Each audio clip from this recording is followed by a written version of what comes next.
As a musician who plays with his feet as well as his hands, one of the questions I'm most commonly asked is, what organ shoes do you wear on your videos? Well, let me show you, because there are 5 different pairs.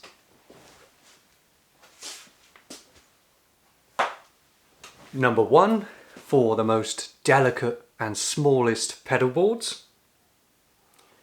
Number 2, rubber soled, so giving plenty of grip on an organ pedal board. Number 3,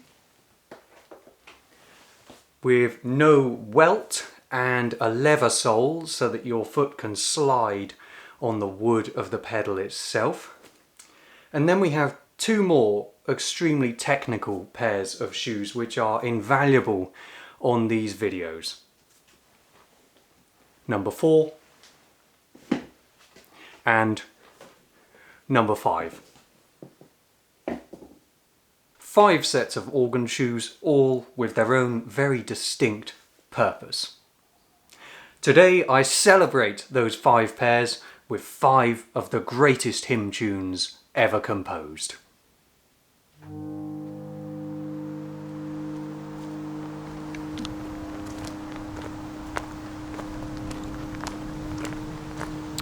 I would love to say that playing a musical instrument was easy.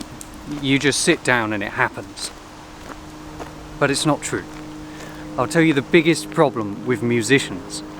They try so hard to make it look easy that people think it actually is. They are their own worst enemy, I'm afraid. So, part of the point of this channel is to show you what exactly is involved in playing a musical instrument.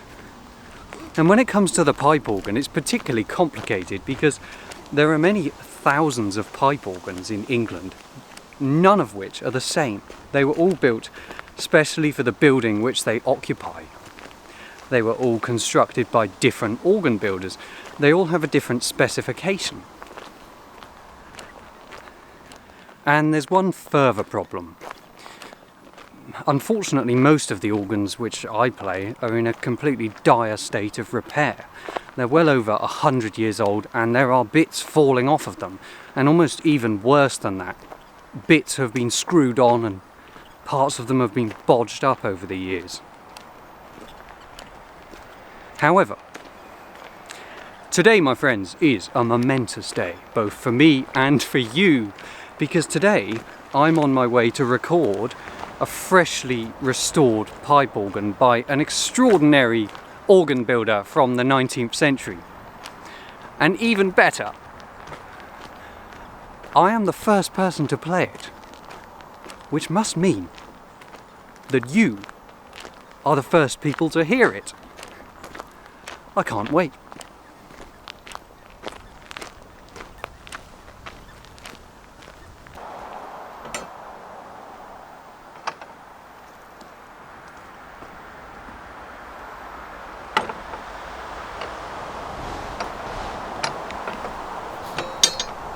When it comes to recording these journeys, the process can be a little bit tricky.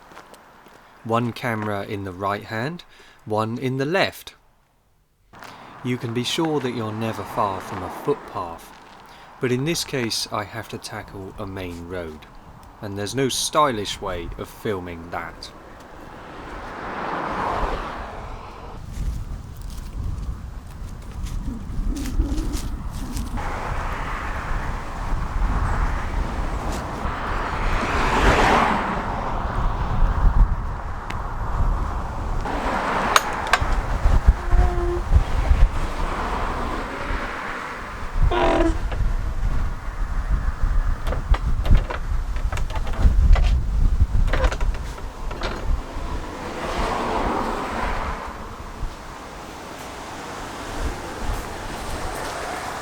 A much less peaceful approach than usual, and it's difficult to film out there on the road without running the risk of looking like one of those people with speed guns. But as you can see, this church is located by the side of what is now a very busy main road, which has been straightened out, of course, but previously was much more winding, and I'm sure the traffic, whether it be bicycle or horse-drawn, was much quieter than it is now. But nonetheless, here we are at the porch of St Michael's Church in Hinton Admiral. This is of course a Victorian church, and it has a certain pleasing cohesiveness, doesn't it, compared to the much more ancient buildings I visit. As I stand here trying to talk to you outside this church, I can't help wondering what it's like coming out of a wedding, newly married here, and being greeted and congratulated by a great din of internal combustion engines. The times they are a-changing. Let's go inside.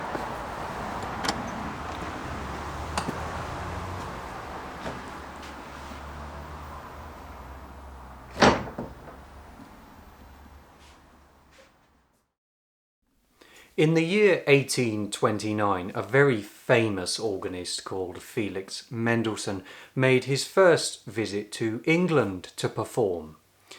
He was probably quite disappointed by the instruments he found here because many of them had very inadequate pedal boards, or they didn't have a pedal board at all. That means they couldn't really play Mendelssohn's own music, or the music of his beloved J.S. Bach. So we have a problem in England in the 19th century with inadequate musical instruments. However, an organ builder who was born in 1789 called William Hill was really inspired by Mendelssohn, among other influences, to develop organs with proper pedal boards, a proper pedal department. And he almost single-handedly and in a very short time, perhaps 10 years, introduced a whole new concept of church organ playing, where you play with your feet as well as your hands, and he developed instruments that were capable of that kind of performance. Here at Hinton Admiral we find an almost original musical instrument by the company founded by William Hill. This organ was in fact built in 1874. William Hill died in 1870 in London. He's buried in Highgate Cemetery, but this organ was the work of his sons, William Jr. and Thomas, who took over the firm.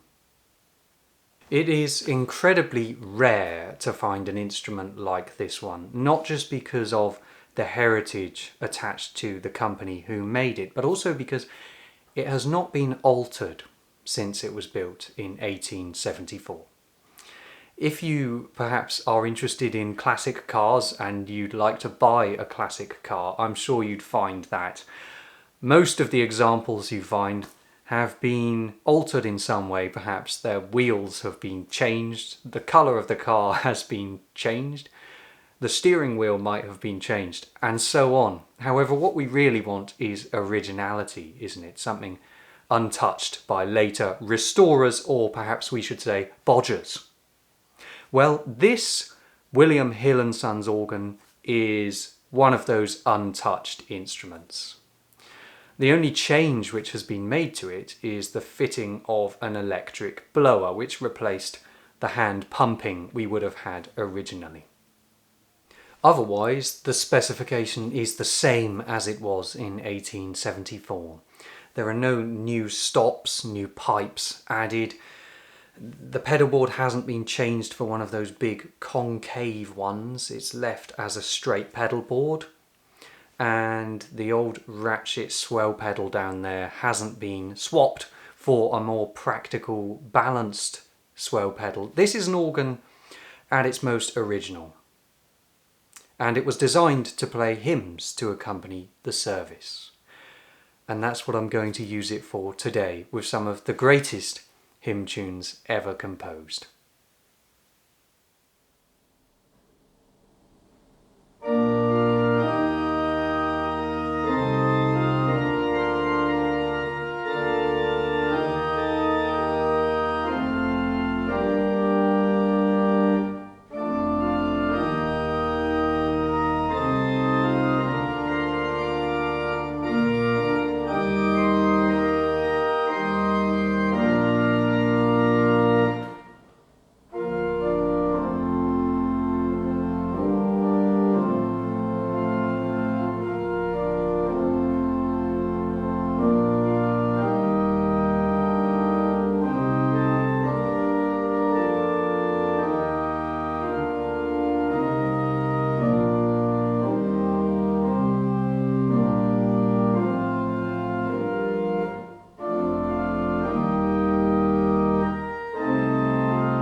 I Vow to Thee, My Country by Gustav Holst.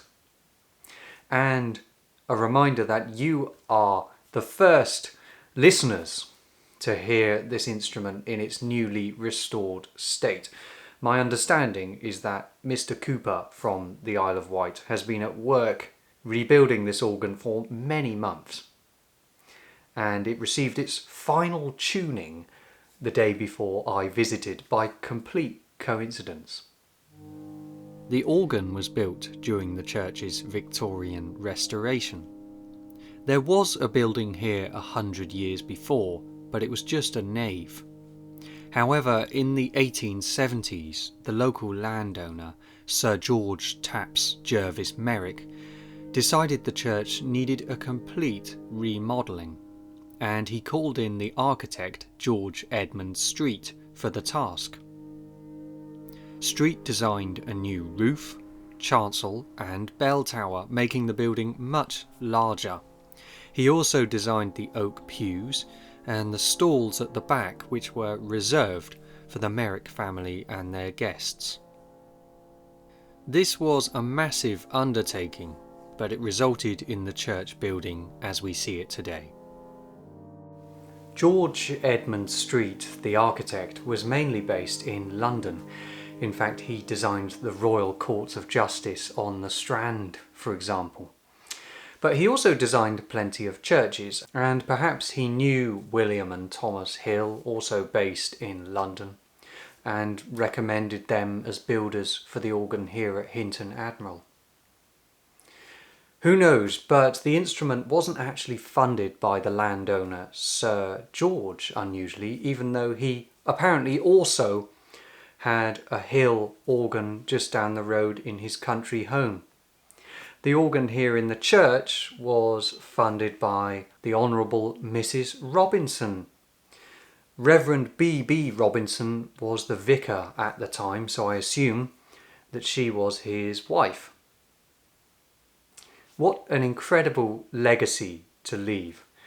An instrument which is still singing out gloriously just over 150 years later.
love divine or loves excelling.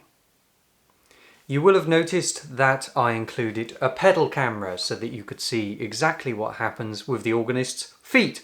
And in the case of hymns, they play the bass line. That's the bottom line of music.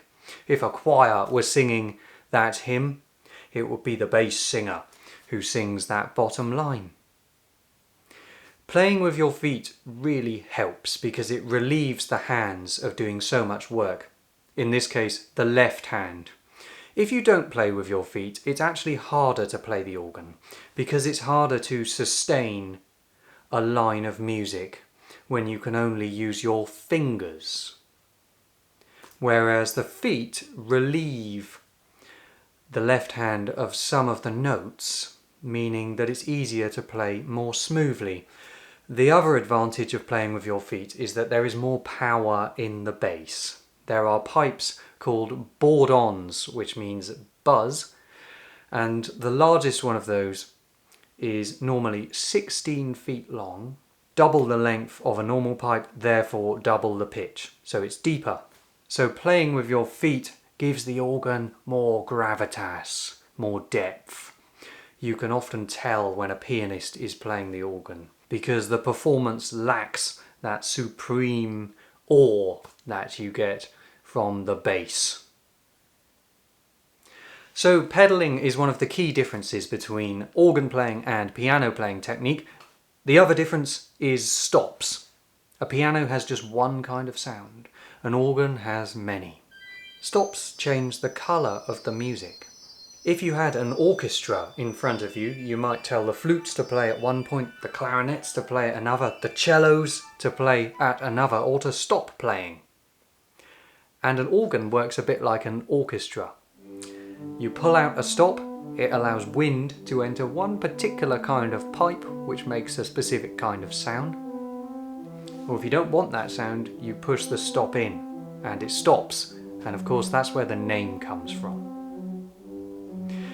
This organ is original. All of these stops are the sounds chosen by the firm William Hill & Sons when they built this organ, so it seems fair to use them all. I'm going to play a beautiful hymn called Abide With Me now, and I'm going to use more of the quieter sounds. Apparently, the oboe on this organ has not yet had time to settle down. The organ has basically never been played since its restoration.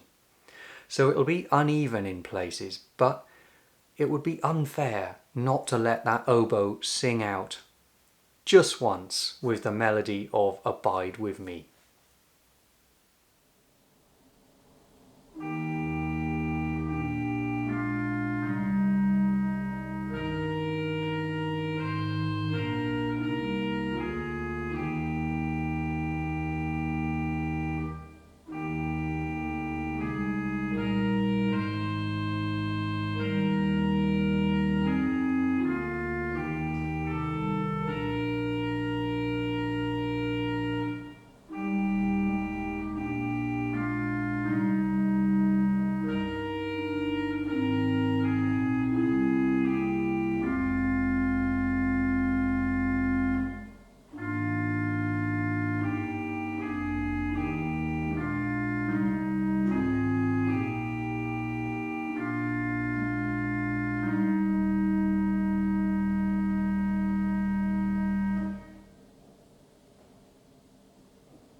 abide with me, fast falls the eventide. One of the most beautiful hymn tunes ever composed.